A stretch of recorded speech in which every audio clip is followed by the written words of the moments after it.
పరిశుద్ధ గ్రంథంలో నుంచి యోహాను సువార్త 5వ అధ్యాయము 25వ వచనాన్ని చదువుకుందాం. దయచేసి అందరూ కూడా చూడండి. మృతులు దేవుని కుమారుని శబ్దము విను గడియ వచ్చుచున్నది, ఇప్పుడే వచ్చి ఉన్నది. దాని విలువలందరూ జీవింతురని మీతో నిశ్చయముగా చెప్పుచున్నాను. కళ్ళు మూసుకుందాం, చిన్న ప్రార్థన చేసుకుందాం. దేవుడు వాక్య పరిచయంలో మనకు తోడుండి మనల్ని నడిపించలాగని ఈ సమయంలో ప్రార్థన చేద్దాం. గరుడానికి వందనాలు, స్తుతులు, స్తోత్రాలు చెల్లిస్తున్నాం ప్రభా. వాక్యమైన మా తండ్రి, నీ ఘనమైన నామానికి వందనాలు చెల్లిస్తున్నాం ప్రభా. ఇప్పటి వరకు మమ్మల్ని నడిపించావు, అందరిని బట్టి నీకు స్తోత్రాలు ప్రభా. ఇక ముందు కూడా మీరే నడిపించండి తండ్రి. అయ్యా తండ్రి, నీ వాక్యము వినుటతోనే ప్రభా గొప్ప అయ్యా తండ్రి నేను వెలుగు కలుగుతుందని మాట్లాడుతున్నావు. నీ వాక్యమే మాకు ఆధారం, నీ వాక్యమే ప్రభా మాకు బలము, నీ వాక్యమే తండ్రి అయ్యా మమ్మల్ని నడిపించేది, బలపరిచేది, బుద్ధి చెప్పేది, సరిచేసేది, ప్రోత్సహించేది ప్రభా. అందుని బట్టి నీకు స్తుతులు, స్తోత్రాలు చెల్లిస్తున్నాం. ఇదిగో ఈ సమయంలో తండ్రి నీ పాద సన్నిధికి వస్తున్నాం. అల్పుడను, అయోగ్యుడను, నీ ప్రజల పక్షమున నీ ఎదుట నిలబడి ఉండగా నన్ను మరుగుపరచండి. నీ బిడ్డలతో మీరే మాట్లాడి నీ నామమునకు ఘనత, మహిమ, ప్రభావాన్ని తెచ్చుకోమని యేసు దివ్యనామమున చిన్ని ప్రార్థన అడిగి పెట్టుకుంటున్నాను పరమ తండ్రి. హల్లెలూయా. మంచిది. యోహాను సువార్త మీరు గమనించండి, అన్ని పుస్తకాల్లో అంటే 4 సువార్తల్లో భిన్నమైన సువార్త అంటే సెనాప్టిక్ గాస్పల్స్ అని అంటారు మూడింటిని, మత్తయి, మార్కు, లూకాని. అంటే మించుమించుగా కొన్ని సంఘటనలు ఆ 3 పుస్తకాల్లో కూడా ఒకే విధంగా ఉంటాయి. కానీ పూర్తిగా భిన్నముగా ఉండే పుస్తకము సువార్తల్లో 4 సువార్తల్లో భిన్నముగా ఉన్న పుస్తకం ఏ పుస్తకము అని అంటే యోహాను సువార్త. ఏ సువార్త? యోహాను సువార్త. అంటే కొన్ని కంప్లీట్గా వేరే సువార్తలో యోహాను సువార్తలో ఉన్నవి ఏం చేయమంటే కనపడవు. మనకు కేవలము యోహాను సువార్తలోనే అలాంటి మాటలు కనిపిస్తాయి. అందుకే యోహాను సువార్తలు చదివి చాలామంది మారినట్లుగా కూడా మనము చూస్తాం. గొప్ప విషయాలు బైబిల్ గ్రంథంలో యోహాను సువార్తలో రాయబడినట్టుగా మనకు కనపడతాయి. శ్రద్ధగా చదవండి. దేవుడు అనేక విషయాలు మనకి బయలుపరుస్తూ ఉంటాడు. కొన్ని విషయాలు ఈరోజు నేను యోహాను సువార్తలో నుంచి మీతో ఒక మాట పంచుకోవాలని ఆశపడుతున్నాను. అదేమిటంటే యోహాను సువార్త 5వ అధ్యాయం 25వ వచనం మీరు గమనించండి. అక్కడ రాయబడిన మాట ఏమని ఉంది అని అంటే, మృతులో దేవుని కుమారుని శబ్దము వినుగడియ వచ్చి ఉన్నది, ఇప్పుడే వచ్చి ఉన్నది. దానిని వినువారు జీవితురని మీతో నిశ్చయముగా చెప్పుచున్నాను. మృతులు దేవుడి శబ్దాన్ని వింటారంట. ఎవరు? మృతులు అంటే చచ్చిపోయిన వారు దేవుని శబ్దాన్ని వింటారని దేవుడు వాక్యం చెప్తుంది.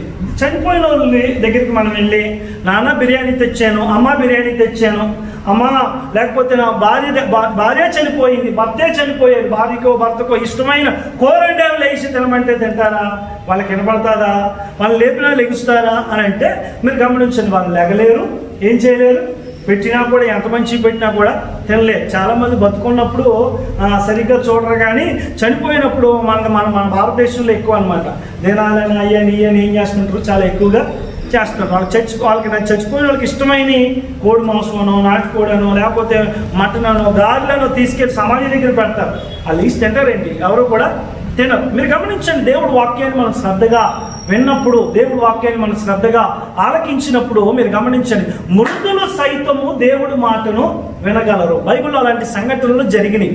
లాజరు చనిపోయాడు, దేవుడి మాటను విని బయటకు వచ్చాడు. మీరు గమనించండి, ఈరోజు మన వాక్య భాగం అంశం ఏమిటంటే ఎముకలు దేవుడు వాక్యాన్ని విన్నాయి. ఏంటి?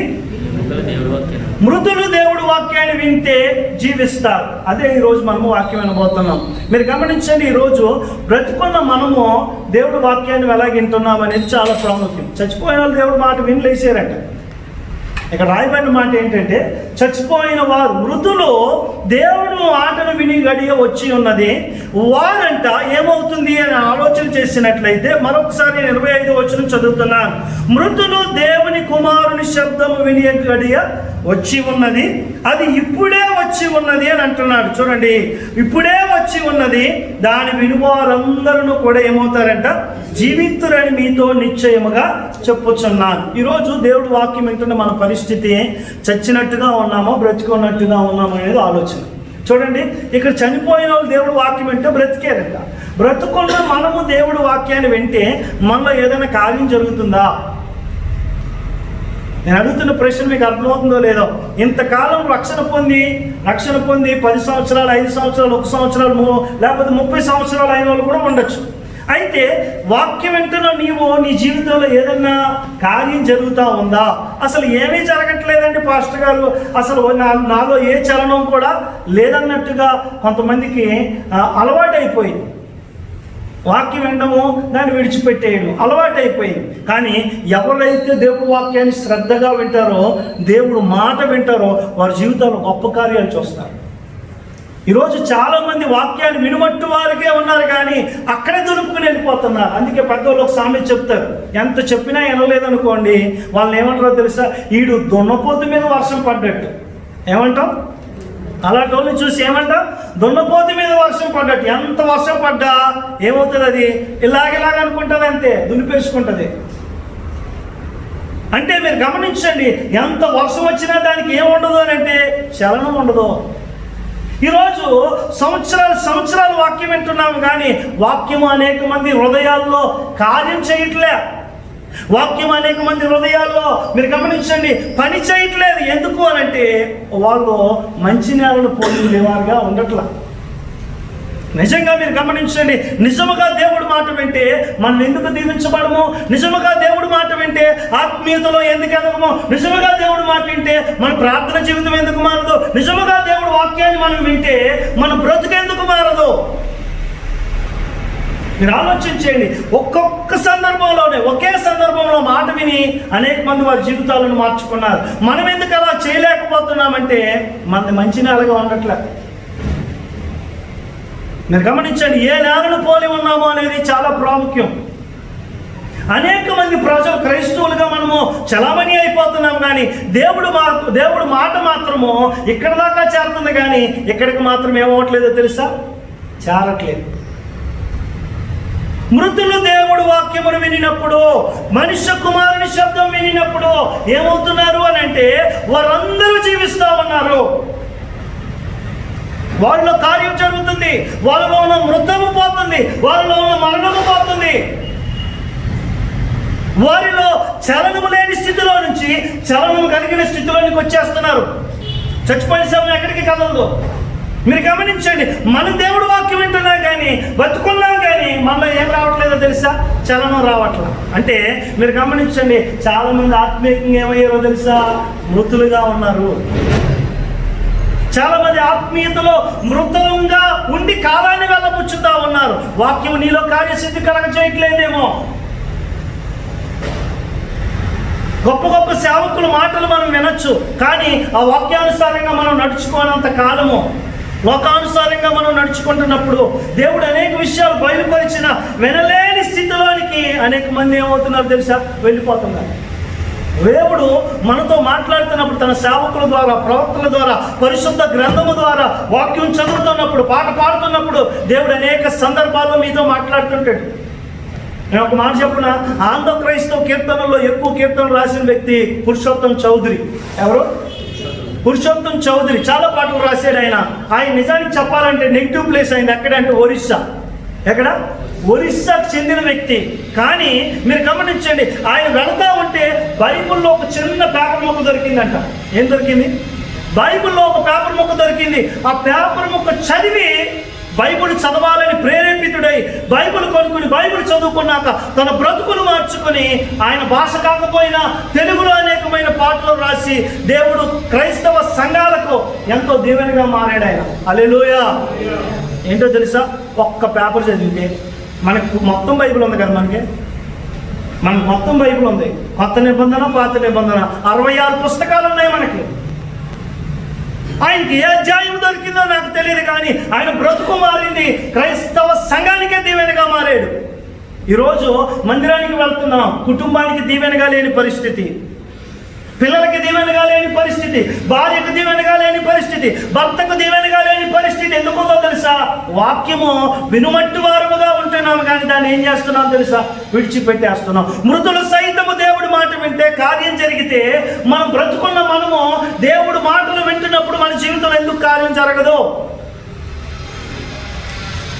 ఒక మాట చూపిస్తాను చూడండి. ఈరోజు నేను చెప్పాలనుకున్న మాట దగ్గరికి నేను త్వరగా వెళ్తున్నాను. దయచేసి హెచ్కేఎల్ గ్రంథంలో నుంచి ఒక మాట చదువుదాం. హెచ్కేఎల్ గ్రంథం 37వ అధ్యాయము 7వ వచనాన్ని చదువుకుందాం. హెచ్కేఎల్ గ్రంథం 37 7వ వచనాన్ని చదువుకుందాం. ఆయన నాకు ఇచ్చిన ఆజ్ఞ ప్రకారము నేను ప్రవచించుచు ఉండగా గడగడమను ధ్వని ఒకటి పుట్టెను. అప్పుడు ఎముకలు ఒకదానితో ఒకటి కలుసుకొనేను. మీకు ఈ సందర్భం తెలుసు కదా, హెచ్కేల్ గ్రంథం అనగానే 37వ అధ్యాయం అనగానే మన అందరికీ తెలుసు. చాలాసార్లు ఈ వాక్యం విని ఉంటాం మనం కదా, చాలాసార్లు ఈ వాక్యం చాలా మంది సేవకులు చెప్పగా మనం విన్నాం. హెచ్కేల్ని దేవుడు ఆత్మవశుడై ఉన్నప్పుడు ఒక లోయలోకి తీసుకెళ్ళాడంట. ఏ వశుడు చెప్పాలి? ఏ వశుడు? ఆత్మవశుడు. అంటే ఆత్మ ఆధీనంలో ఉన్న మనిషి. మనం ఎవరి ఆధీనంలో ఉంటాం చెప్పాలి? మనం ఎవరి ఆధీనంలో ఉంటాం? కొంతమంది అయితే భక్త ఆధీనంలో ఉంటారు, కొంతమంది పురుషులైతే భార్య ఆధీనంలో ఉంటారు. ఏమంటారో తెలుసా? భార్య ఆధీనంలో ఉంటే ఏమంటారో తెలుసా? కొంగుకు ముడేసేసుకుంది అంటారు. నిజానికి కొంగుకు ముడేసుకోవడం మనకి ఎప్పుడు స్టార్ట్ అవుతుందంటే, మన హిందువులు లేకపోతే మన భారతదేశ ప్రకారం పెళ్లిలోనే ముడేసేస్తారు. ఎత్తరేరా చెప్పాలి? వేస్తారేరా? అప్పుడే ముడేస్తారు. ఇప్పుడు కానీ విన్నాడు అనుకోండి, అది కాదు ఆవిడ మాట ఏంటన్నాడని బాధపడిపోతాము. సరే, మీకు సందర్భం ఏదో మనకు అనవసరం కానీ టైం సరిపోదు, మనం అందుకే ముందుకు వెళ్ళిపోతాం.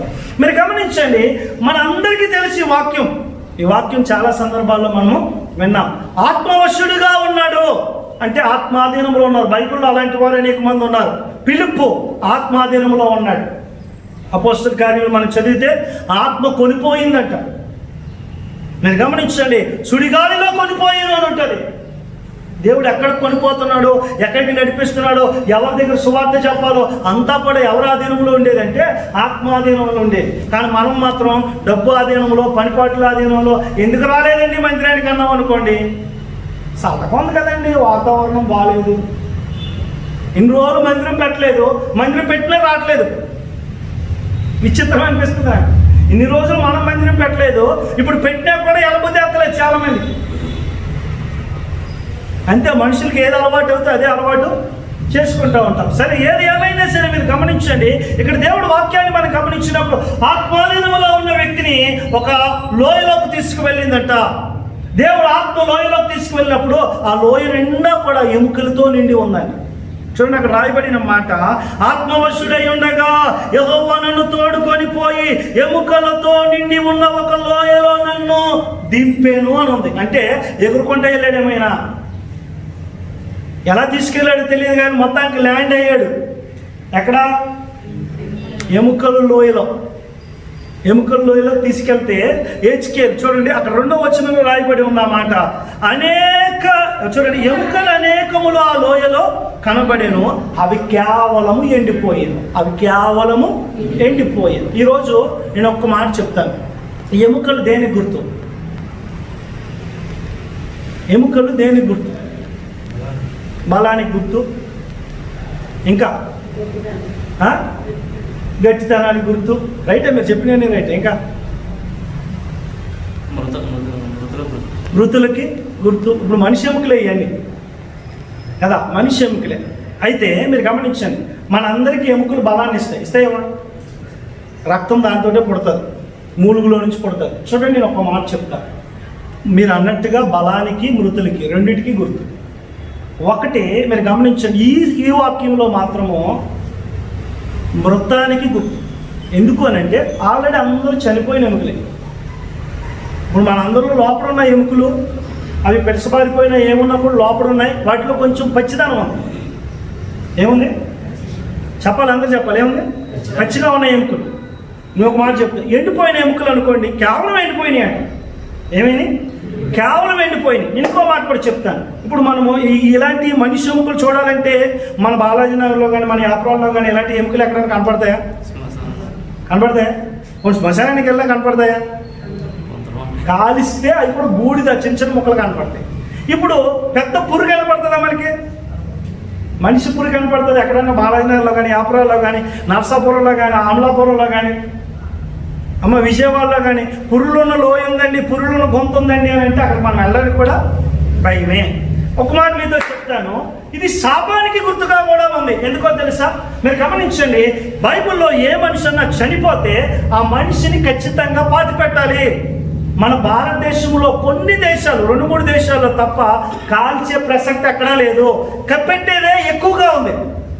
భూస్థాపితం అంటే భూమిలో కప్పెట్టడం తప్ప వేరేది ఎక్కడ అనేక దేశాల్లో సమాధి చేస్తారు. ఎముకలు బయట ఉన్నాయి. ఎప్పుడు బయట ఉంటాయి? ఎప్పుడు బయట ఉంటాయి? చూడండి, మీరు గమనించండి, కేవలం ఎండిపోయిందని ఉంది ఒక మాట. రెండవ మాట మీరు గమనించండి, ఎముకలు భూమిలో ఉండాలి కానీ లోయలో పైన కుప్పలు కుప్పలుగా ఉన్నాయంట. మీరు గమనించండి, కుప్పలు కుప్పలుగా ఉన్నాయంటే ఆ శవాలన్నీ కూడా ఏమవలేదో తెలుసా? పాతి పెట్టబడలేదు. అది శాపానికి గుర్తుగా ఉంది. మీరు ఎలా చెప్తారండి పాస్టర్ గారు అని అంటే, చూడండి ఒక మాట చూపిస్తాను దయచేసి. ఆమోసు గ్రంథం 2వ అధ్యాయం త్వరగా మనం ముందుకు వెళ్ళిపోదాం. ఆమోసు గ్రంథం 2వ అధ్యాయం మొదటి 2 వచనాల నుంచి చదువుతున్నాను చూడండి. ఆమోసు గ్రంథం 2వ అధ్యాయం మొదటి 2 వచనాలు. యెహోవా సెలవిచ్చినది ఏమనగా, మోయాబు 3-4 సార్లు చేసిన దోషమును బట్టి నేను తప్పక శిక్షింతును. వారు ఎదోమో రాజు ఎముకలను కాల్చి సున్నము చేసిరి.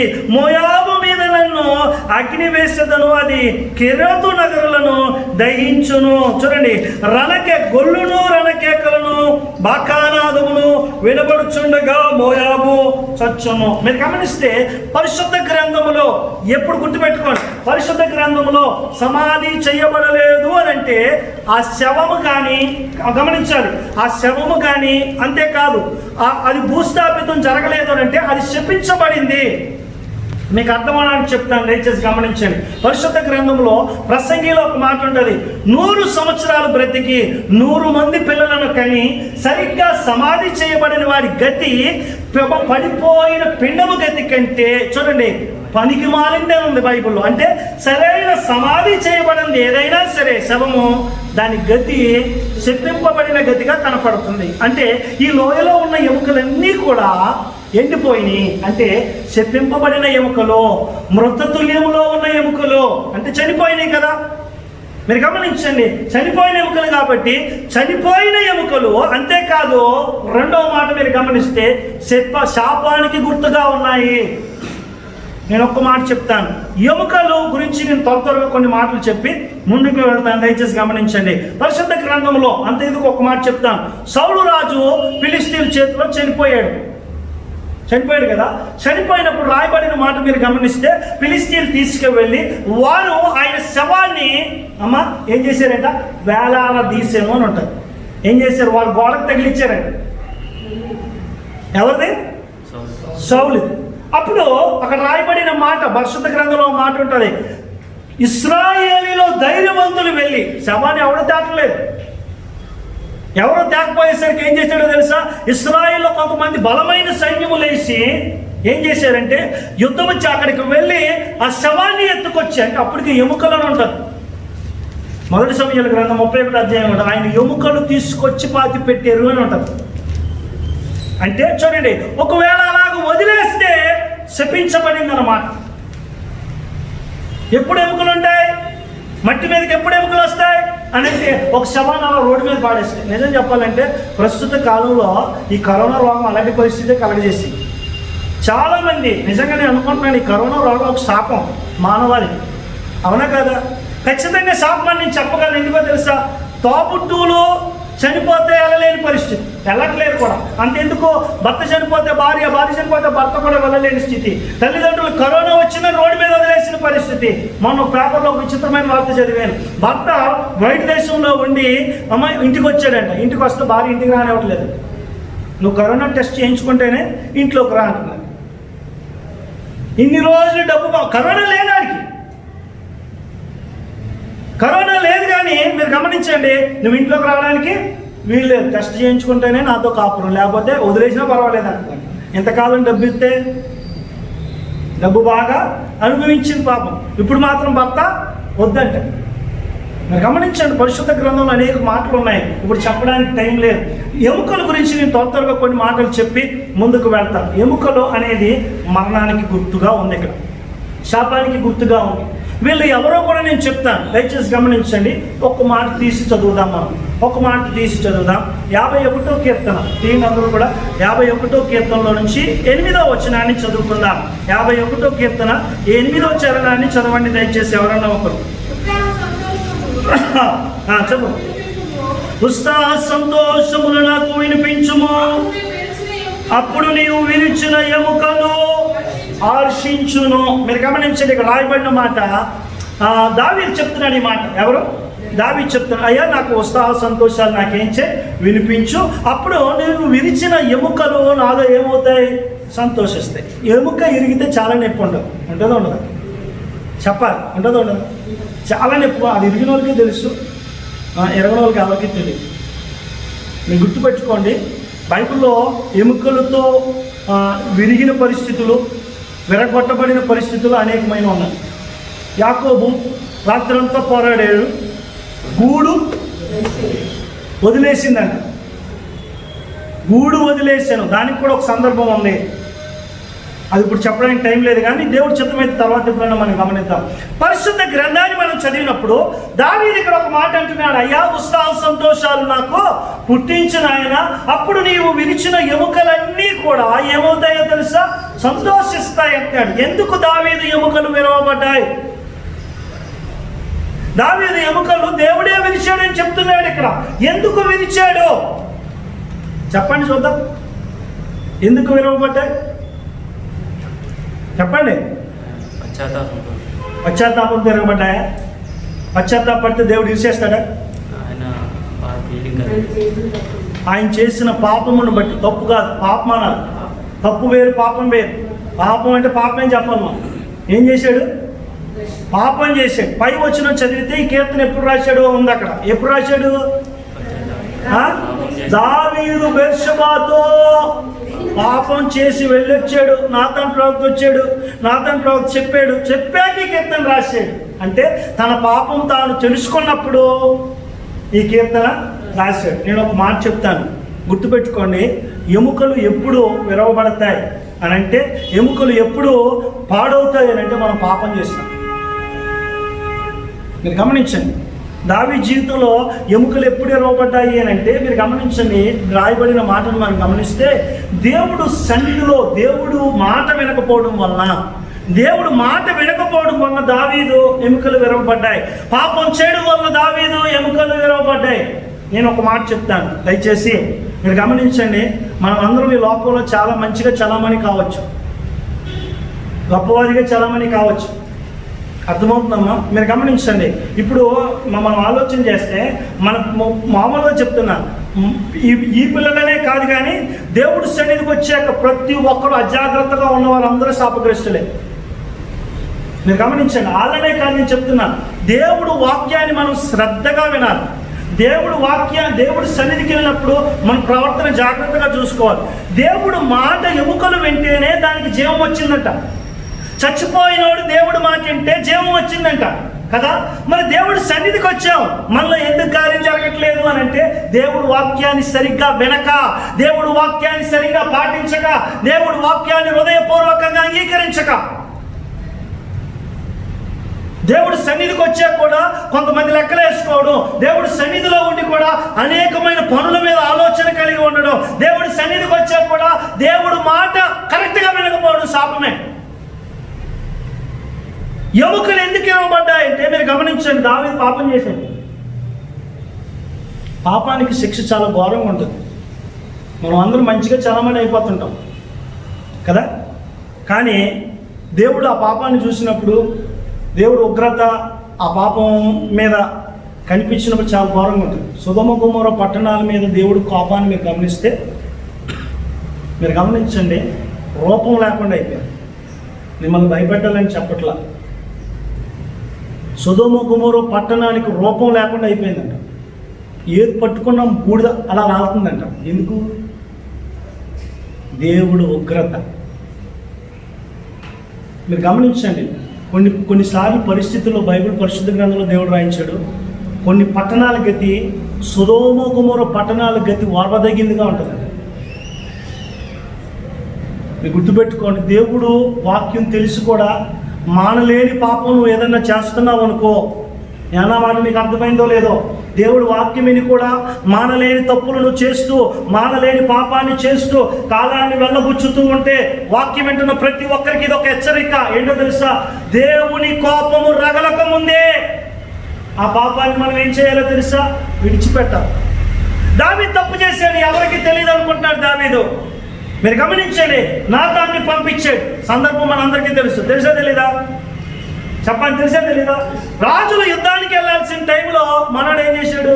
ఇంట్లో ఉన్నాడు. ఇంట్లో ఉండడం కాకపోయినా ఉండడం కాకుండా మిద్దికి ఎక్కాడు, అంటే పైకి ఎక్కాడు. కొన్ని పైకి ఎక్కితే ఎక్కాడు, అటు ఇటు తిరిగి చూశాడు. ఏం కనపడ్డది? ఒక స్త్రీ స్నానం చేయడం కనపడ్డది. అప్పుడైనా సరే మనోడు వెనక్కి తిరిగి వచ్చేసి ఉంటే బాగుండు కదా, అక్కడితో ఆగిపోయి ఉంటే బాగుండు, అక్కడితో వెనుతిరిగి ఉంటే బాగుండు. కానీ ఏం చేశాడు? ఆ స్త్రీని ఇంటికి తెప్పించుకుని పాపం చేశాడు. ఎవరికి తెలీదు అని అనుకున్నాడు. ఆవిడ ప్రెగ్నెంట్ అయింది. తన భర్త ఏమో అప్పటికే 2-3 మాసాల నుంచి యుద్ధ భూమిలో ఉన్నాడు. ఎవరైనా? ఉరియా. ఇప్పుడు ఈ తప్పును కప్పిపెట్టాలి కాబట్టి యుద్ధములో నుంచి ఉరియాని ఇంటికి పిలిపించి, నువ్వు మీ ఆవిడతో ఉండు, నువ్వు మీ ఆవిడ దగ్గరికి వెళ్ళు అని చెప్పి ఏం చేశారంటే ఇంటికి పంపిద్దాం. ఆ తప్పు నా మీద కాకుండా ఆ ప్రెగ్నెంట్ విషయం ఎలా బయటకు వస్తుందో అని భయపడి ఏం చేశాడు తెలిసి ఇంటికి పంపిద్దామని ప్రయత్నం చేశాడు. కానీ ఉరియా గొప్ప ఆత్మీయుడు. అంతేకాదు ఉరియా తన పని మీద శ్రద్ధ కలిగిన వాడు. ఉరియా రాజు యందు భయభక్తులు కలిగిన వాడు. ఏమంటాడో తెలుసా? ఇంటికి వెళ్ళమంటే వాకిటిలోనికి ఇంటికెళ్ళి నువ్వు శుభ్రంగా నీ భార్యతో ఉండయ్యా, మంచి భోజనం చేయనాయా అని చెప్తా ఉన్నప్పుడు ఉరియా ఇంటికి వెళ్ళకుండా ఎక్కడున్నాడో తెలుసా? బయటకు వచ్చి సైనికులతో పాటు కాపలా కాస్తా ఉన్నాడట. తెల్లారి దావీదు చూసి భయపడ్డాడు.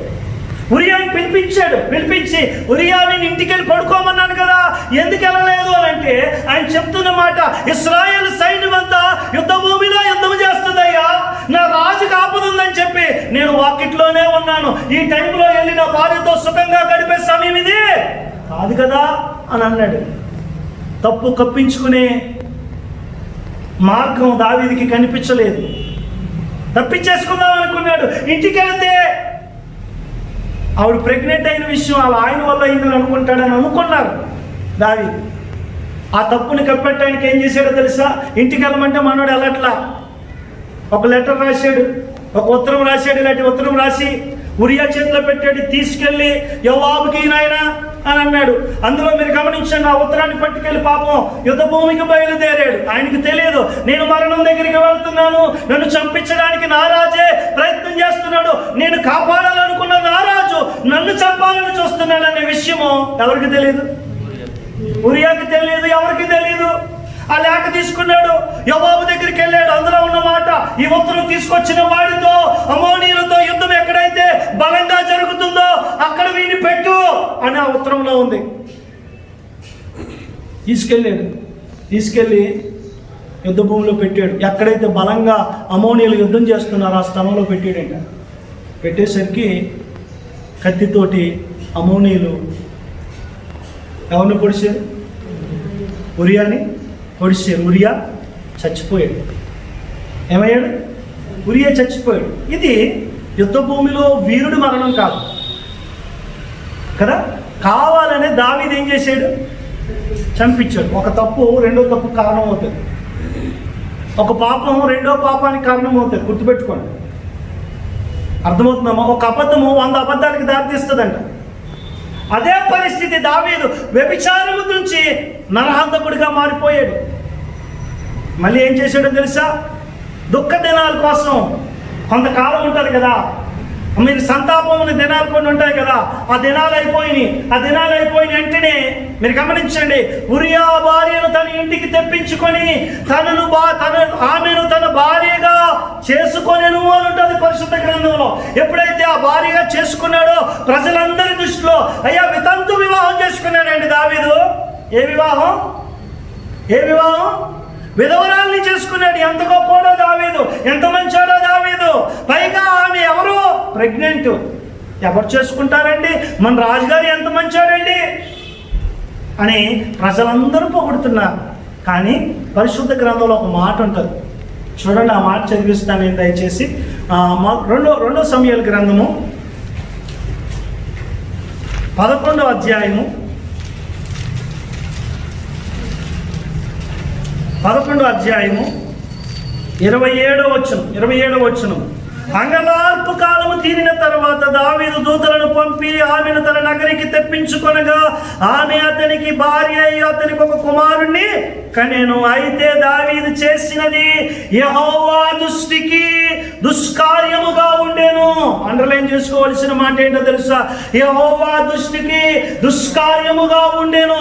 ప్రజలందరి దృష్టిలో మంచి కార్యంగా కనబడుతుంది, కానీ దేవుడి దృష్టికి మాత్రం చెడ్డ కార్యంగా కనిపిస్తుంది. ఈరోజు సమాజంలో కావచ్చు, సంఘములో కావచ్చు, లోకములో కావచ్చు, మనం అందరం చాలా మంచివారిగా చలామణి అయిపోవచ్చు, పరిశుద్ధులుగా చలామణి అయిపోవచ్చు, గొప్ప కార్యాలు చేస్తున్న వారిగా చలామణి అయిపోవచ్చు, సంఘ పెద్దలుగా చలామణి అయిపోవచ్చు, సంఘ కాపరులుగా చలామణి అయిపోవచ్చు. కానీ నువ్వు చేసే పని దేవుడి దృష్టికి చెడ్డదైతే ఎవడు నిన్ను తప్పించలేడు. మీరు గుర్తుపెట్టుకోండి. మనుషుల దృష్టికి మంచి పనిగా కనిపించింది, దేవుడి దృష్టికి మంచి పనిగా కనిపించకపోవచ్చు. మనుషుల దృష్టికి మనం పెద్దోళ్ళుగా కనపడతాం, డబ్బున్నోళ్ళుగా కనపడతాం, సేవకులుగా కనపడతాం, ప్రవచించేవారిగా కనపడతాం, ప్రార్థనా పరులుగా కనపడతాం, వాక్యం బాగా తెలిసిన వారిగా కనపడతాం. కానీ దేవుడి దృష్టిలో నువ్వు ఎలా కనపడుతున్నావు? ఎండిపోయిన ఎముకలా కనపడుతున్నారు కొంతమంది బతుకున్న చచ్చినట్టుగా కనపడుతున్నారు, కొంతమంది ఆత్మీయతలో పతన స్థితికి చేరిన వారిగా కనపడుతున్నారు, కొంతమంది జోగుచున్నా గోడలా కనపడుతున్నారు. వాళ్ళు ఎప్పుడు పడిపోతారో తెలియదు. కొంతమంది ఆల్రెడీ పడిపోయారు. దేవుడి దృష్టిలో, నా దృష్టిలో కాదు, మనుషుల దృష్టిలో కాదు, దేవుడి దృష్టిలో అలాగ ఉన్నారు. నేను ఒక్క మాట చెప్తాను, నేను గుర్తుపెట్టుకోండి. దేవుడు ఎంత చెప్పినా కూడా మారని బ్రతుకుగా నీది ఉంటే, నాది ఉంటే, నీ బుద్ధి మార్చుకోకపోతే, నీ ప్రవర్తన మార్చుకోకపోతే, నీ క్రియలు మార్చుకోకపోతే, నీ ఆలోచనలు మార్చుకోకపోతే, నీ చూపులు మార్చుకోకపోతే, ఒకరోజు దేవుడు ఉగ్రత మన మీదకి ఖచ్చితంగా వస్తుంది. నేను ఒక మాట చెప్పనా? బైబిల్ గ్రంథంలో దేవుడి దృష్టికి చెడ్డ పని చేసిన వారిని కొంతమంది దేవుడు వెంటనే చంపాడు. అవునా కాదు? వెంటనే చంపాడు. ఉదాహరణకు చెప్తా, అననీయ చెప్పారు, వెంటనే చెప్పాలి, ఉగ్రత వెంటనే వచ్చింది. పరిశుద్ధ గ్రంథంలో ఇంకొకరు మనకు కనబడతారు, యోధా కొడుకులు దుర్మార్గులుగా కనపడతారు. ఒకటి తర్వాత ఒకడు తప్పు చేసి పిల్లలు కలగకూడదని చెప్పి, తన అన్నకి పిల్లలు కలగకూడదని చెప్పి తప్పు చేసినప్పుడు దేవుడు ఏం చేశాడో తెలుసా? వెంటనే ముత్తాడంట. ఒకటి తర్వాత ఒకడు యోధా పిల్లలు అందరూ చచ్చిపోయారు. అందుకే తామారు యోధాతో అమ్మ చూడండి పిల్లల్ని కన్నట్టుగా పరిశుద్ధ గ్రంథంలో రాయబడ్డారు. పిల్లలు ఉన్నారు కాబట్టి నేను కొన్ని మాటలు చెప్పట్లేదు, దయచేసి గమనించండి. ఉగ్రత కొంతమంది మీద వెంటనే కలిగింది. ఇంకో మాట చెప్పనా, మీరు గమనించండి. పరిశుద్ధ గ్రంథంలో 1 సమూయేలు గ్రంథంలో అబీగాయలు భర్త ఎవరు? చూడండి, ఆయన తప్పు చేశాడు. దేవుడు ఏం చేశాడో తెలుసా? దేవుడు మొత్తాడంట, గుండె చచ్చాడు. దేవుడి దృష్టికి చెడ్డ పనులు చేస్తూ చలమని అయిపోతున్నాం మనం. కానీ నేను ఒక మాట చెప్తా, ఏదో ఒకరోజు దేవుడు ఉగ్రత మన మీదకి వస్తే మనం ఏం చేయలేని తెలుసా? తప్పించుకోలేదు. ఈ మాట చెప్పడానికి కూడా భయం వేస్తుంది నాకు.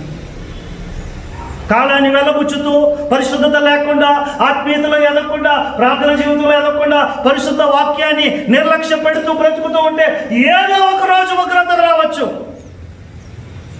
ఎవరికి తెలియదండి పాస్టర్ గారు నేను చేసే తప్పు. చలామణి అయిపోతుందంటే దేవుడి దృష్టిలో మీరు ఎలా ఉన్నారనేది ప్రాముఖ్యం. మనుషుల దృష్టిలో మంచోళ్ళు కావచ్చు, చెడ్డోళ్ళు కావచ్చు. గుర్తుపెట్టుకోండి, మనుషులను మనం పెద్దగా పట్టించుకోవాల్సిన పని లేదు. మనకు కావాల్సింది ఎవరు చెప్పాలి? ఎవరు? దేవుడు. నేను ఖచ్చితంగా చెప్తున్నా, కొంతమంది దృష్టికి చెడు అయింది, కొంతమంది దృష్టికి రైట్ అవుతుంది, కొంతమంది దృష్టికి రైట్ అయింది, కొంతమంది దృష్టికి చెడు అవుతుంది. కానీ నువ్వు చేసే పని మాత్రం దేవుడి దృష్టికి పరిశుద్ధంగా కనపడాలి, మంచిగా కనపడాలి. దేవుడి దృష్టికి ఎలాగుందంటే అది చెప్పాలమ్మా, దుష్కార్యం. ఏ కార్యం చెప్పాలి? ఏ కార్యం? చెడ్డ పనిగా కనిపించింది. నాతాన్ని పంపించాడు. బాబు నాతాన, మనోడు తప్పు చేశాడు, దాన్ని కప్పెట్టాడు, అందరి దృష్టిలో మంచిగా సలామని అయిపోతున్నాడు, పైగా పశ్చాత్తాపడతలేదు మనోడు, నువ్వు త్వరగా వెళ్ళి నేను చెప్పినట్టు చెప్పు అన్నాడు. పాపం నాతాను దాడి చేసుకుని బయలుదేరాడు. ఎక్కడికే? నాగు దగ్గరికి వచ్చి చేతులు కట్టుకున్నాడు. రాజు కదా. అయ్యా, నీ రాజ్యంలో ఒక మనుషుడు చెడ్డ పని చేశాడు, వాడికి మరి నువ్వు తీర్పు ఏం తీరుస్తావో నువ్వే తీర్చు అని చెప్పాడు. నాతాను ప్రవక్త అంటే పాస్టర్ గారు కదా, పాస్టర్ గారి పని వెంటనే ఏమవ్వాలి, జరిగిపోవాలని చెప్పి రాజుగారు ఏం చేశారు? సరే చెప్పండి, ఎవడాడు దుర్మార్గుడు, ఏ దుష్టకార్యం చేశాడు నాకు చెప్పండి, వాడి పని నేను చూసుకుంటాను అన్నాడు. పాపం మనోడు ఏం చేస్తున్నాడు? నాతాను లేచి ఇద్దరు ఉన్నారయ్యా, ఒక పెద్ద ధనికుడు ఒకడు ఉన్నాడు, ఆడి ఇంటి ముందు చాలా లేనుడు ఒకడు ఉన్నాడు, ఆడికి 100 గొర్రెలు ఉన్నాయి, వీడికి ఒకటే గొర్రె ఉంది, చిన్న పిల్లలాగా సొంత కౌగిట్లో పెట్టుకుని ఆ గొర్రె పిల్లని పెంచుకుంటా ఉన్నాడు. వీడింటికి చుట్టాలు వస్తే వీడేం చేశాడంటే ఆ గొర్రె పిల్లని ఆ ఇంటి ఎదుర్కొంటా ఉన్న ఒకే ఒక గొర్రె పిల్లని తెచ్చి బలిచ్చి విందు చేసేసాడయ్యా అని అన్నాడు. వెంటనే దావీదుకి ఎక్కలేని కోపం వచ్చేసింది. తక్కువ లేచిపోయాడు సింహాసనం మీద నుంచి. లేచిపోయి వెంటనే ఏమంటాడో చూడండి. అలా చెబుతూ ఉన్నాడో లేదో 5వ వచనం 12వ అధ్యాయం 5వ వచనం చెప్తా ఉంటే, దావీదు ఈ మాట విని ఆ మనుషుని మీద బహుగా కోపగించుకొని, యెహోవా జీవముతోడు నిశ్చయముగా ఈ కార్యం చేసిన వాడు మరణ పాత్రుడు. ఈ కథ ఎవరి గురించి చెప్పాడు? ఆయన కోసం ఆయన తెలియదు, ఆయన కోసం ఆయన తెలీదు, తీర్పు రాసి పడేసాడు. చూడండి, మనం అంతే, మన తప్పు మనం చెప్తే అవతలాడు చేసాడు అనుకోండి, ఆడలాగా అని చెప్తాం మనం. అదే తప్పు మనం చేస్తే సర్ది చెప్పుకో. మనిషి బుద్ధి ఇది. అవతలాడు చిన్న తప్పు చేస్తే ఇంత పెద్దగా చూస్తాం మనం. ఎంత పెద్ద తప్పు చేసాడు తెలిసాడు అని అంటాం. మనం మాత్రం ఎన్ని చెడ్డ పనులు చేసినా ఎవరికి తెలియదు కదండి. ఎవరికైనా తెలిస్తే అది చెడ్డ పని మన మీద ఉమ్మేస్తారు, లేకపోతే ఏం చేయరు. సమాజంలో సంఘంలో పెద్దగా మనం ఏమవ్వచ్చు, చలామణి అయిపోవచ్చు. అందుకే పెద్దలకు సామి చెప్తారు, దొరికితే దొంగ, దొరకపోతే మన బతికంతా అంతే. మనం పాపం చేస్తున్నామని అవతలకి తెలిస్తే మనకు 10 మంది పేరు పెడతారు. అదే మీరు గమనించండి, కొంతమంది గుట్టు బయటికి రానివారు, కొంతమంది గుట్టు బయటికి రానిస్తారు. దావీదు ఎముకలు ఎందుకు విరవబడ్డాయి అని అంటే ఒకటే కారణం, పాపం చేశాడు. మీరు గమనించండి, పాపం చేశాడు. పాపం చేశాడని ఖచ్చితంగా చెప్తున్నాను నేను మాట. చూడండి, ఇంకా కిందకి వెళ్తే ఏమంటాడో తెలుసా? ఈ కార్యం చేసిన వాడు మరణానికి పాత్రుడు, వాడు కనికరము లేకయే ఈ కార్యం చేసిన కనుక ఆ గొర్రె పిల్లకు ప్రతిగా 4 గొర్రె పిల్లలను ఇవ్వవలని నాతానుతో చెప్పాను. నాతాను కథ తిన్నాడు. కరెక్ట్గా న్యాయం చెప్పారయ్యా, మీరు రాజుగారు చాలా న్యాయవంతులు, ఇంత కరెక్ట్గా మీరు న్యాయం తీరుస్తారని నేను అనుకోలేదు అని అనుకున్నాడో ఏమో, లోపల హృదయంలో అనుకుంటున్నాడు, ఆ మనుషులు నువ్వేరా బాబు అని. ఆఖరికి 7వ వచనం వస్తే, నాతాను దావీదును చూచి నీవే ఆ మనుషుడివే. ఈ మాట చెప్పినప్పుడు ఎంత భయం వేసి ఉండాలి చెప్పాలి. అందరు తలపైకి ఎత్తండి. ఈ మాట చెప్పినప్పుడు దావీదు ముఖం ఎలా ఉండి ఉంటుంది? సభ జరుగుతుంది, తీర్పు జరుగుతుంది, చుట్టూ జనం ఉన్నారు అనుకుందాం మనం. లేచాడు, ఎవడో చెప్పాడు దావీదు. నాతాను అన్నాడు సింపుల్గా, ఆ మనుషుడు గుండె పగిలిపోయిందండి. ఓ పక్క భయం, నిజం, ఓ పక్క భయం, ఓ పక్క కోపం, తన మీద తనకే. ఈ శిక్ష నుంచి నన్ను ఎవరు తప్పిస్తారనే ఆలోచనలు. ఆ మనుషుని నేనే అనేసరికి దావీదుకి ఎంత కోపం వస్తే దేవుడికి ఎంత కోపం వచ్చి ఉంటుందో దావీదుకి ఏమైంది అర్థమైపోయిన వెంటనే చూడండి, నేను ఈ మాటలో చాలా రోజుల నుంచి చెప్పకూడదు అనుకున్నాను, కానీ ఎందుకో దేవుడు ఖచ్చితంగా మొన్న సద్భావనతో కూడా ఇదే మాట చెప్పాను, కానీ ఎందుకో దేవుడు ప్రేరేపించాడు కాబట్టి నేను ఈ మాటలు చెప్తున్నాను. మీరు గమనించండి, ఒకరి కోసం నేనైతే ఈ మాటలు అయితే చెప్పట్లా. కిందకి వెళ్దాం. చూడండి, తప్పు చేసినందుకు ఏం జరిగిందో చూడండి. 7వ వచనం ఇశ్రాయేలు మీద నిన్ను రాజుగా పట్టాభిషేకము చేసి సౌలు చేతిలో నుండి నిన్ను విడిపించి నీ యజమానులు, చూడండి, నువ్వు ఏమన్నాడంటే నీ యజమానుని నగరిని నీకు అనుగ్రహించాను. పనిచేసేవాడు ఆ నగరానికి యజమాని అయ్యాడు. నిజానికి సింహాసనం ఎవరిది? సౌలు. ఆ సింహాసనాన్ని తీసి ఎవరి చేతిలో పెట్టాడు? ఆ చివరి తర్వాత లైన్ చదువుతున్నారు చూడండి. నీ యజమాని స్త్రీలను నీ కౌగిట చేర్చి ఇశ్రాయేలీల వారిని యూదా వారిని చేతికి అప్పచెప్పి తిని ఇది చాలదని, చూడండి, ఇది చాలదని నీవు అనుకొనిన పక్షమున మరీ ఎక్కువగా నీకు ఇచ్చేదను. చాలా మంది స్త్రీలను దేవుడు దావీదుకి అప్పటికే ఇచ్చాడు. నువ్వు చాలదనుకుంటున్నావు, ఇది సరిపోదనుకుంటున్నావు. నువ్వు చాలా మంది జీవితాలు అంతే. ఏంటో తెలుసా? దేవుడు ఎంత ఇచ్చినా సరిపోదు. ఎంత ఇచ్చినా ఏమవట్లేదు తెలుసా? సరిపోవట్లే. ఒక భార్య సరిపోవట్లేదు ఒక్కొక్కడికి. నిజం చెప్తున్నా, ఒక్కొక్కరికి ఒక్కొక్క భర్త సరిపోని కాలంలో బతుకుతున్నాం మనం. ఎక్కువగా నీకు ఖచ్చితంగా మాట చెప్పగలను, ఈ కాలంలో ఏం జరుగుతుందో తెలుసా? వ్యభిచారపు ఆత్మ బహుబలంగా పనిచేస్తుంది. చూపుల్లో జైవులో ఆలోచనలో జయం లేదు.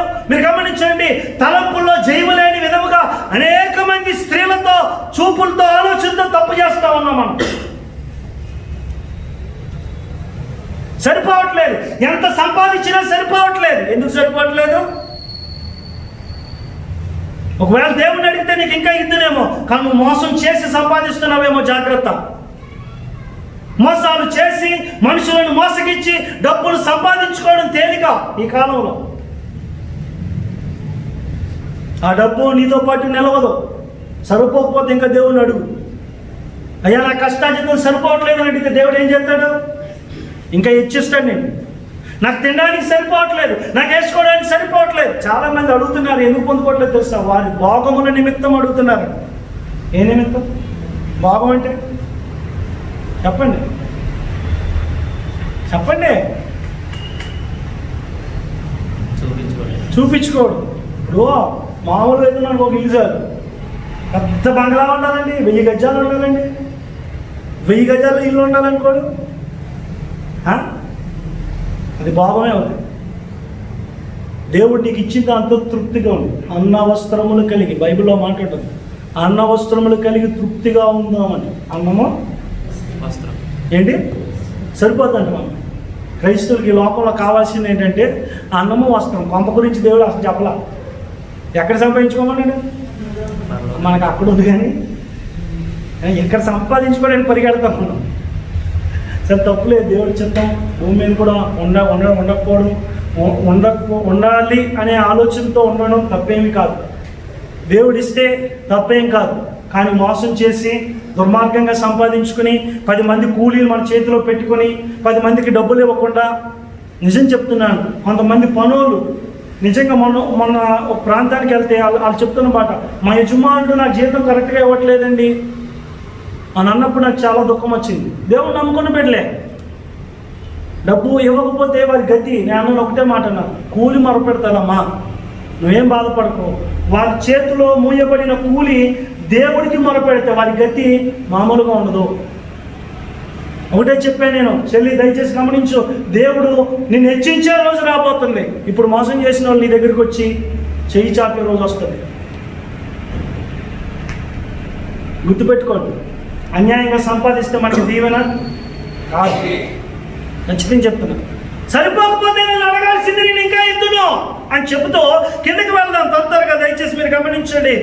చూడండి, ఇంకా నీకు ఇద్దామనుకున్నాను, కానీ నీవు ఆయన దృష్టికి, 9వ వచనం, యెహోవా మాటను తృణీకరించి, 9వ వచనం చదువుతున్నాను, నీవు యెహోవా మాటను తృణీకరించి. ఎవరు తృణీకరించారంట? చెప్పాలి ఎవరు? ఇప్పుడు నేను మాట చెప్తాను. దేవుడు మాటను మనం కూడా అనేక సందర్భాల్లో తృణీకరిస్తాం. అవునా కాదు?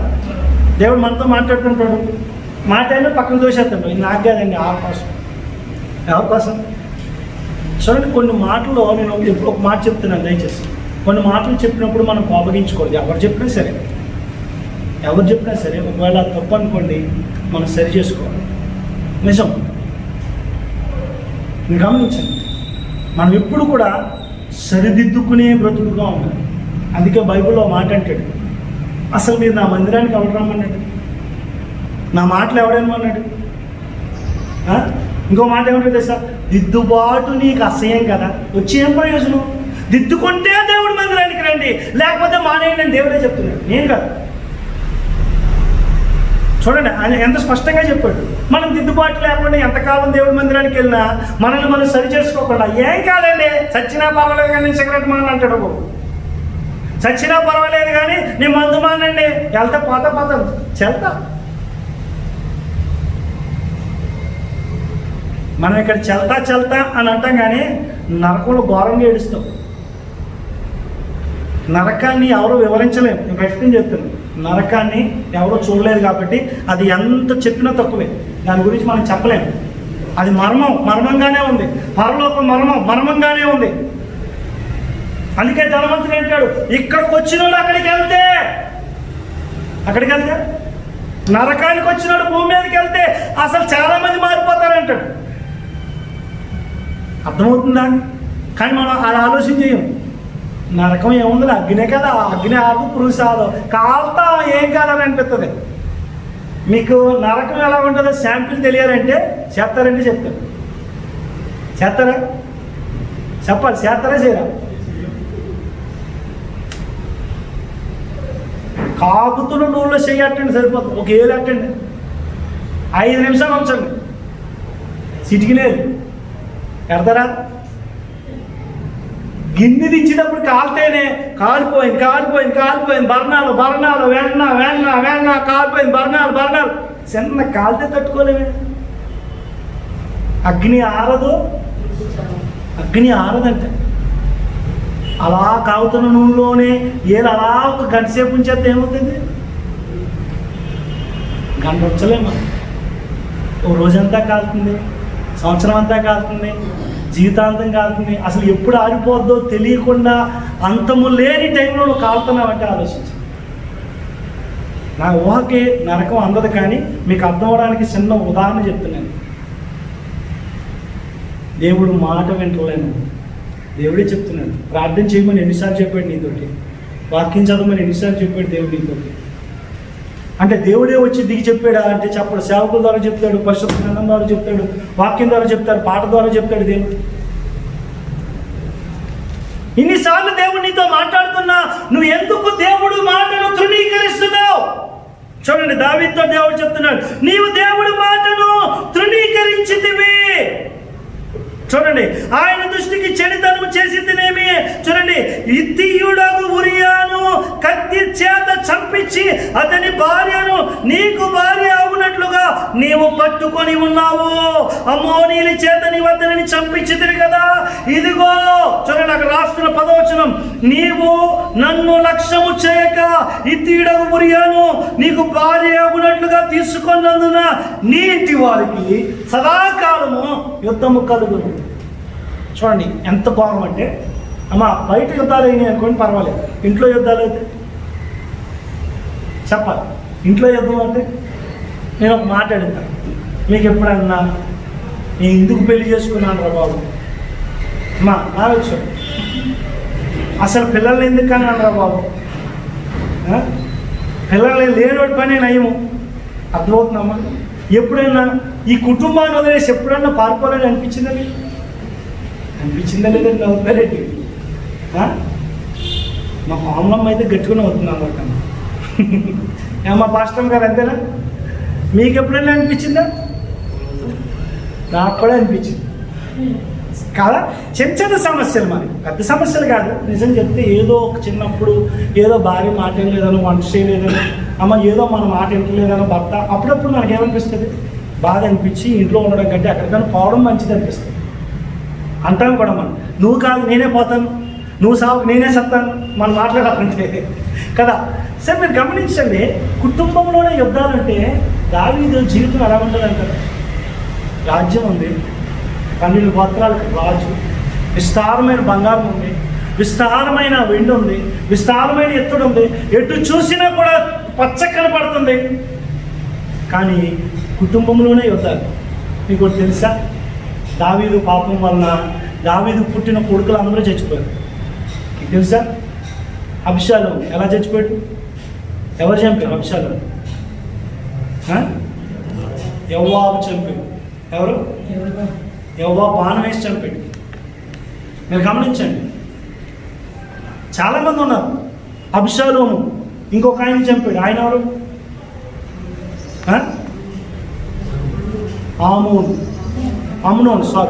అమ్నోన్. ఎందుకు చంపించాడు అంటే చెల్లిని పాడు చేసి. చూడండి ఎంత ఘోరం ఇది. మీరు గమనించండి, ఎన్ని శిక్షలు ఎందుకు వచ్చాయో తెలుసా? ఒక్కడు మిగిలాడమ్మా. దావీదు కుటుంబంలో మిగిలింది ఒక్కడే, చాలామంది పిల్లలు, కానీ ఎంతమంది మిగిలేదు?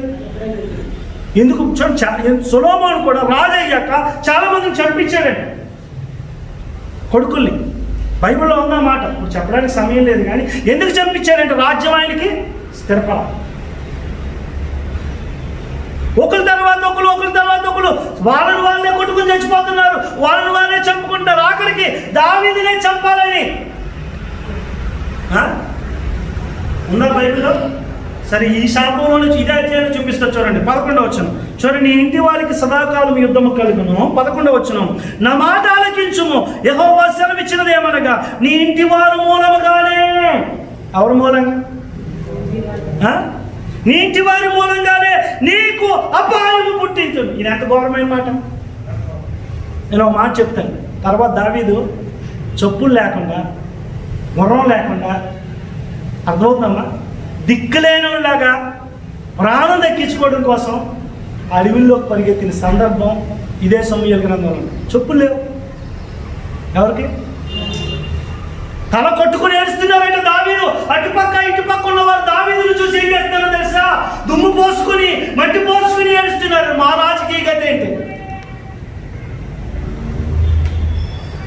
ఇంకో మాట చెప్పనా, దావీదు రహస్యంగా తప్పు చేశాడు.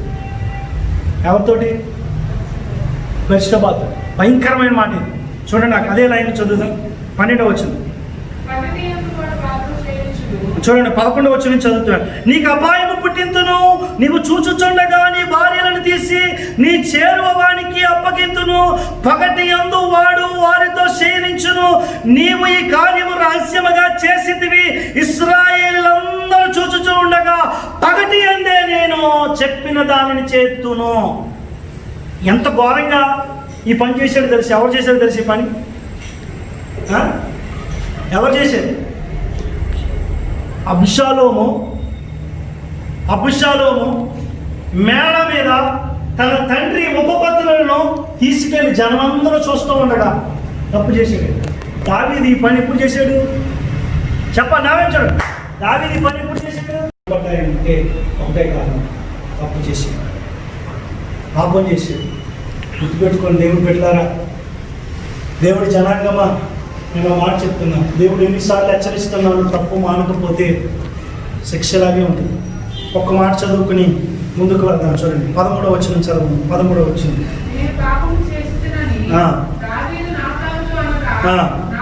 నాతాను నీవు చావకుండునట్లు యెహోవా నీ పాపమును బట్టి నిన్ను నీ పాపమును పరిహరించు. నిజంగా మన పాపాలు దేవుడు అందరి పాపాలు ఏం చేశాడు తెలుసా? పరిహరించాడు. అయినా నువ్వు మళ్ళీ అదే తప్పు చేస్తున్నావని అంటే దేవుడు ఉగ్రతను కూడగట్టుకుంటున్నట్టే. నువ్వు ఇంతకాలం చేసిన తప్పుల్ని ఇప్పుడు వరకు కూడా, ఈ క్షణం వరకు కూడా దేవుడు క్షమించాడు. నీకు ఖచ్చితంగా చెప్పాలి మాట దేవుడి సన్నిధిలో నిలబడి. ఒకవేళ అలా క్షమించకపోతే యాక్సిడెంట్లో, ఏదో రోగంతో, ఏదో ఉగ్రతతో, ఏదో దాంతో మనం చచ్చిపోదు. పాపం వల్ల వచ్చు జీతం మరణం. ఎప్పుడో చచ్చిపోవాల్సిన మనల్ని చావకుండునట్లుగా ఆయన మన పాపాన్ని శిలువలో మోసాడు. గుర్తుపెట్టుకోండి దేవుడు బిడ్డలారా, ఖచ్చితంగా మాట చెప్తున్నాను. దేవుడు మన మీద కృప చూపుతున్నప్పుడు, దేవుడు మన మీద జాలి చూపుతా ఉన్నప్పుడు, కనికర పడతా ఉన్నప్పుడు, దేవుడు కృపలో నుంచి బయటకు వచ్చి జీవించద్దు ఎవరు కూడా. దేవుడు కృపలోనే దృఢముగా, బలముగా కృపయందు స్థాపించబడండి. కృపలో ఉన్నంతకాలం కూడా దేవుడిని కాపుదలండి. అందుకే సౌలు ఏమంటాడో తెలుసా? బోధించాక నేనేమన్నా భ్రష్టుడైపోతానని నన్ను నేను ఏం చేస్తున్నాను? మొలకొట్టుకోండి. చేదైన వేరు ఏది మొలవకుండా చూసుకోండి. నీ జీవితంలో చేదైన వేరు ఏదన్నా ఒక్కటి ఉండొచ్చు. ఆ వేరు లోపలికి వెళ్తున్నంత కాలం నీ ఫలాలు చేదైపోతాయి, నీ కుటుంబం చేదైపోతుంది. ఇప్పుడు చేదుగా అనిపించకపోవచ్చు, ఒకనొక రోజు ఆ చేదైన వేరుని బట్టి నీ ఫలం కోసుకోక తప్పదు. గుర్తుపెట్టుకోండి. పదే పదే దేవుడు మనల్ని హెచ్చరిస్తూ ఉన్నాడు. ఇది కలవరితనం. అనేక మంది తిరగబడే కాలం వచ్చేసింది ఇప్పుడు. నిజం చెప్తున్నాను ఈ మాట. ఒక క్రైస్తవుల మీద క్రైస్తవులే తిరగబడే కాలం ఇప్పుడు. ఒకళ్ళంటే ఒకళ్ళు పడలేని కాలంలో ఉంటున్నాం మనం. మరి గమనించండి, ఈ స్థితిలో మనం ఏం చేయాలో తెలుసా? మనం ఎత్తపడతామా లేదా అని మనల్ని మనం చూసుకోవాలి. ఒక సంగతి మనకు అనవసరం. చేతనైతే దేవుడు మాటలు చెప్పు, వాళ్ళని హెచ్చరించు, సరిచేయి, బుద్ధి చెప్పు. లేకపోతే విడిచిపెట్టి నిన్ను నువ్వు చూసుకో. దావీదు తప్పు చేసాడు. చూడండి, దావీదు అంటున్నాడు, నీ పాపం చేసే నాతాను గారంటే ఏమంటాడు తెలుసా? అయ్యా దేవుడే, నువ్వు చావకుండా దేవుడు నీ పాపాన్ని ఏం చేసాడు? పరిహరించి. నిజం చెప్పాలంటే నువ్వు సావాలి. నీ కొడుకు బతకడండి. చూడండి, దావీదు పిచ్చోడ్లాగా అయిపోయాడు. దావీదు ఈ అధ్యాయంలో పిచ్చోడ్లాగా అయిపోయాడు. అందుకే 16వ వచనం, యెహోవా ఉరియా భార్యకు దావీదులకు పుట్టిన, ఇక్కడ ఒక పాట చూడండి, దావీదు చూడండి ఎవరి భార్యకి? అక్కడ ఏమని రాయాలి అసలు? ఏమని రాయాలి చెప్పాలి? ఏమని రాయాలి? దావీదు భార్య అని రాయాలి. ఆల్రెడీ పెళ్ళి అయిపోయింది, కానీ ఎవరి భార్య అని రాయించాడు? ఆడి భార్యకి ఈయనకి పుట్టిన పెట్టాను. దేవుడే. నేను మా పరిశుద్ధ గ్రంథం ఎంత పరిశుద్ధమైందంటే ఎవరైనా తప్పు చేసినా తప్పు అనే రాయించాడు. కప్పెట్టలేదండి దేవుడు కప్పెట్టి రంకును అంతా కూడా మూసేసి ఇదేమండి చాలా మంచి గ్రంథం మీరు గుర్తుపెట్టుకోండి అని దేవుడు ఎవరు తప్పు చేసినా తప్పు అని చెప్పే పరిశుద్ధ గ్రంథం ఇది. మీరు గుర్తుపెట్టుకోండి. దావీదు నా హృదయానుసారం నేను చెప్పాడు, అది దావీదు తప్పు చేస్తే తప్పు చేసేదని రాయించాడు దేవుడు పక్షపాతి కాదు, దేవుడు అన్యాయస్తుడు కాదు, దేవుడు ఒక పక్షాన ఉండేవాడు కాదు, న్యాయం పక్షాన ఉండే దేవుడు, సత్యదేవుడు, ఆయన సత్యవంతుడు, నాలో ఏ పాపం లేదని చెప్పిన దేవుడు మన దేవుడు. హల్లెలూయా. అంత గొప్ప దేవుడు. చూడండి ఎంత స్పష్టంగా రాయించాడు. మన పిల్లలు తప్పు చేస్తే ఏం కాదండి, తేలిక చేసేదండి, గాడిలా ఎదుగుతాడు. ఆడేదో తప్పు చేస్తే, అమ్మాయి ఏదైనా తప్పు చేస్తే ఏమన్నా తెలుసా? చిన్న పిల్లలండి ఏం తెలుసు. మనం ఎలా అంటాం? దేవుడు అలా అన్నాడా?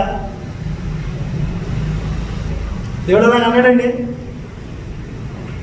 చూడండి, ఆ కింద వచ్చిన చదివితే అప్పుడు చూడండి, ఆ దావీదు ఏం చేస్తే జబ్బును మొత్తినందున బహు జబ్బు పడాను. దావీదు ఉపవాసం ఉండి ఏం తినకుండా 7 దినాలు పిచ్చోళ్ళగా అయిపోతే జనాలందరూ అనుకుంటున్నారంట, ఏమనుకుంటున్నారు తెలుసా? దావీదు పిచ్చోడైపోయాడు, దావీదుకి పిల్లోడు చచ్చిపోయిన సంగతి చెప్పద్దనుకున్న వాళ్ళు దాచిపెడదామని చూశారంట. ఇలా అవడానికి కారణం ఏంటో తెలుసా? దావీదు కూడగట్టుకున్న పాపం. దావీదు ఎముకలు ఒక్కొక్కటి ఒక్కొక్క కొడుకు ఒక్కొక్క ఎముక అనుకున్నా కూడా ఒక్కొక్క ఎముక ఎరిగిపోతుంది. కూతురు చెప్పబడ్డది. చూడండి, ఎముకలన్నీ ఇరిగిపోయినాయి అంట. ఎముక ఇరిగితే మనం నిలబడగలమా?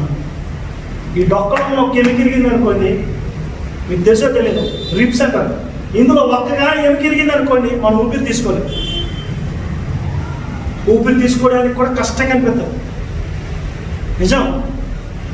దావీదు ఎముకలు ఒక్కొక్కటి ఇరిగిపోతుంటే దావీదు అంటున్నాడు, అయ్యా నువ్వు విరగొట్టిన ఎముకలు సంతోషించినట్లుగా నన్ను బాగు చేయనైనా, నా కుటుంబాన్ని బాగు చేయనైనా అని చెప్పి 51వ కీర్తనలో పశ్చాత్తాపడితే ఏడ్చాడు. పశ్చాత్తాపడితే ఏడ్చాడు. నిజం చెప్తున్నా, దేవుడు మాట వెనక ఎముకలు అన్నాయి. దేవుడు మాట వినాయి లేదా? చెప్పండి, వినాయి. తిరిగి మనం హెచ్కేల్ గ్రంథం దగ్గరికి రండి. దేవుడు చిత్తమైతే మళ్ళొచ్చి వాడుకుంటే ఇదే సబ్జెక్ట్ మనం ఆలోచన చేద్దాం. హెచ్కేల్ గ్రంథం 37 చదువు మళ్ళీ ఒకసారి.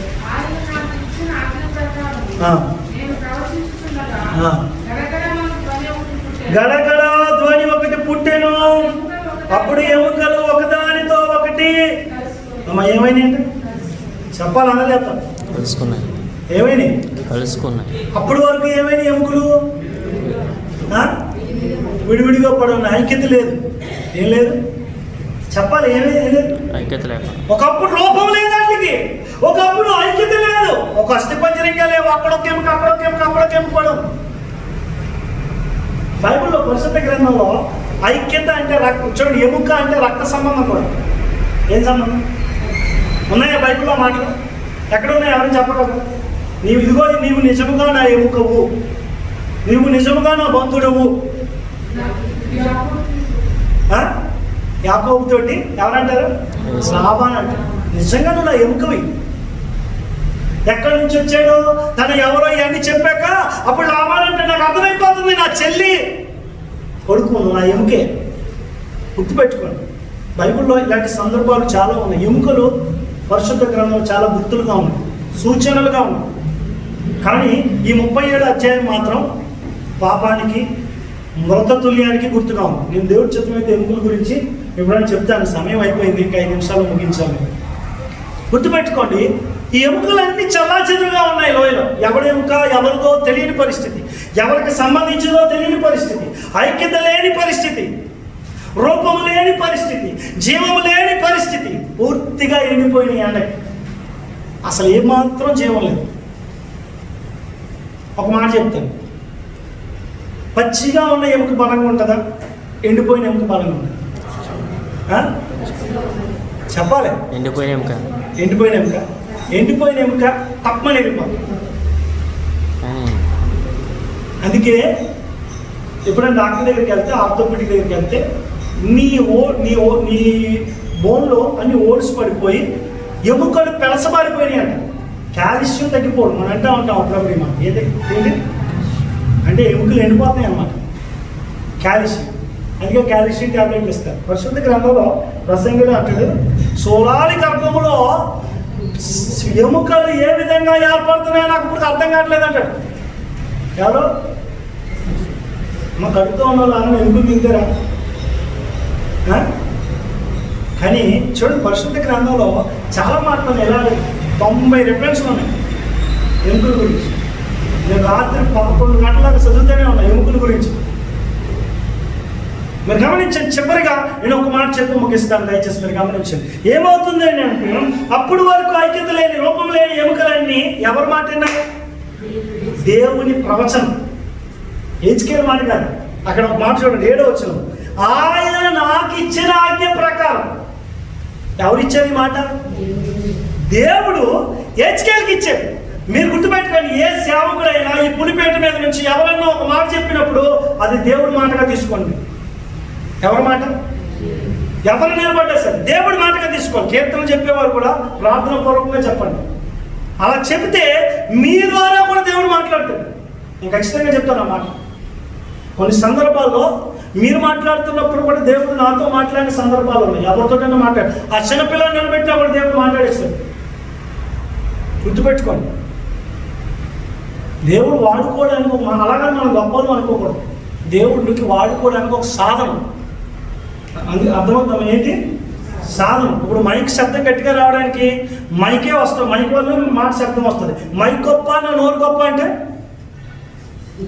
ఏది గొప్ప? నా నోరు గొప్ప. నా నోరులో నుంచి వచ్చే శబ్దాన్ని గట్టిగా చెప్పండి. అర్థమవుతుందా? మీరు గమనించండి. అలాగే దేవుడు ఇచ్చే మాటనే సేవకుడు చెప్తా ఉంటాడు. మీరు గమనించండి, దేవుడు మాట ఎండిపోయిన ఎముకన్నారు. నేను చెప్పాలనుకున్న మాట ఒక మాట చెప్తాను. బైబిల్లో బలవంతుడు ఎవరు? సాంసన్. 1000 మందిని చంపాడు. దేంతో చంపాడు? ఎముకతో. దవడ ఎముక. దవడ ఎముక కదా? పచ్చిదా ఎండిదా? అది ఏది? పచ్చిదా ఎండిదా? తీసుకోండి. సత్వమానికి డౌట్గా ఉంది, ఒకసారి చూపిద్దాం. రాయకపోతుంది 16 15 అధ్యాయం 15 వచనం చూడండి. గాడిద యొక్క పచ్చి దవడ ఎముక అంటే ఇంకా దానికి అది ఎక్కడంలో ఎండిపోలేదు అన్నమాట. కానీ ఇక్కడ ఈ అధ్యాయంలో చదువుకున్న 37 అధ్యాయంలో మొత్తం ఎండిపోయింది. అసలు జీవం ఏమాత్రం లేదనమాట. అర్థమవుతుందమ్మా? ఎండిపోయిందంటే మొత్తం జీవం లేదు, పూర్తిగా ఎండిపోయింది, పూర్తిగా కాలిపోయింది ఎండదెబ్బకు. ఆ ఎముకలు దేవుడు మాట విన్నాయంట. ఏ ఎముకలు? జీవం లేని ఎముకలు, పాపానికి గుర్తుగా ఉన్న ఎముకలు, శాపానికి గుర్తుగా ఉన్న ఎముకలు, మరణానికి గుర్తుగా ఉన్న ఎముకలు. ఈ ఎముకలు మాట వింటే ఆ ఎముకలు కలిసిగట్టిగా అన్ని ఒకదానికొకటి శబ్దంతో అంతా కూడా ఏమైనా కలిసిపోయినాయి అంట. చూడండి, దాని మీదకి మెల్లిగా నరాలు వస్తున్నాయి, మాంసం వస్తూ ఉంది, దాని మీద చర్మం కప్పుతా ఉంది. చూడండి, అక్కడ ఒక మాట రాయబడి ఉంటుంది. 8వ వచనం, నేను చూచుచుండగా నరములు మాంసము వాటి మీదకి వచ్చాను, వాటి చర్మము కప్పాను, అయితే వాటిలో జీవాత్మ ఎంత మాత్రమో లేకపోయాను. చూడండి 9వ వచనం, అప్పుడు ఆయన నరపుత్రుల జీవాత్మ వచ్చినట్లుగా ప్రవచించమని ఇట్లా నేను యెహోవా ప్రభువు యెహోవా ఎలాగో సెలవిచ్చినది ఏమనగా జీవాత్మ నలుదిక్కుల నుండి అతులైన వీరు బ్రతుకున్నట్లుగా. అప్పుడు ఎలా కనబడుతున్నారు? శవాల్లో కనబడుతుంది. ఉందా మాట? మనం చెప్పాలి, ఉన్నారా లేదా? చూడండి, మీరు గమనిస్తే బ్రతుకు అన్ని అప్పుడు దాకా రూపం లేదు, దేవుడి మాటనే ఒక రూపం వచ్చింది. అర్థమవుతుందమ్మా? అప్పుడు దాకా జీవం లేదు, ఇప్పుడు చూడండి నలుదిక్కుల నుంచి గాలి వస్తుంది. ఏంటి? గాలి దేవుడి మాట విన్నారా? చెప్పాలమ్మా, గాలి దేవుడి మాట విన్నారా? సముద్రం దేవుడి మాట విన్నారా? గాలి దేవుడి మాట విన్నారా? చూడు, చేప దేవుడి మాట విన్నదా? మనం దేవుడి మాట విన్నావా? చెప్పండి, మనం దేవుడి మాట వింటున్నామా? తుఫాన్ దేవుడి మాట విన్నదండి, ఆకాశం దేవుడి మాట వింటుందండి, భూమి దేవుడి మాట వింటుందండి, ధూళి దేవుడి మాట వింటుంది. కానీ మనం చెప్పాలి, మనం గుర్తుపెట్టుకోండి. సమయం లేదు కాబట్టి నేను ముగించేస్తున్నాను. ఇవన్నీ ఎవరికి గుర్తో కింద ఒక వచనం రాయించింది. ఆ వచనం చదివి ప్రార్థన చేసుకున్నాం. అయిపోయిందంటే ఒక వచనం చదువుదాం.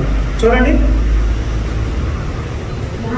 11వ వచనం. అమ్మ మళ్ళీ వచ్చే వారం చదువు చెప్తాను నేను. అది 11వ వచనం చదవండి. నరపుత్రుడా, ఈ ఎముకలు చూడండి, ఎవరికి సూచన?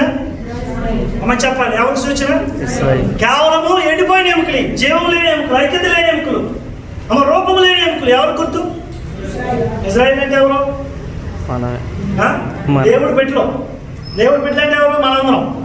మళ్ళీ వారం చెప్తాను, గమనించండి. ఇవన్నీ దేవుడు బిడ్డలేనంట. చూడండి ఏమైంది అంట, వీళ్ళు ఇశ్రాయేలు సూచనగా ఉన్నాయి. మన ఎముకలు ఎండిపోయినాయి అనుకుంటున్నారు, మన ఆశ విఫలమైపోయింది అనుకుంటున్నారు, మన నాశనం అయితే అని అనుకుంటున్నారు. వారితో ఇలా చెప్పు 12వ వచనంలో, కాబట్టి ప్రవచనం ఇది వారితో ఇట్లా, ఎవరో సెలవిచ్చింది ఏమన్నా, నా జనులారా మీ సమాధులను నేను ఆల్రెడీ వాళ్ళు ఏమైపోయారు? చెప్పాలి, ఏమైపోయారు? సమాధి కూడా అయిపోయింది. అంటే చచ్చిపోయారు, సమాధి అయిపోయారు. దేవుడు సమాధిని తెలుస్తున్నారు.